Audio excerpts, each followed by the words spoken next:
എന്താറിയോ പോവാന്ന് പറഞ്ഞ കേട്ട് കാണും. അതാണ് വിഷയം പുള്ളിക്ക്.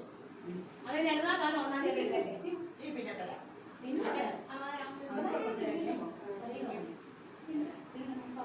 പൊടിഞ്ഞു പോകും. അവർക്ക് നമ്മൾ ആഹാരം കഴിഞ്ഞ് കൊടുക്കുമ്പോൾ അതിന്റെ കൂട്ടത്തിൽ കൊടുക്കാം. ശരി അവിടെ എല്ലാം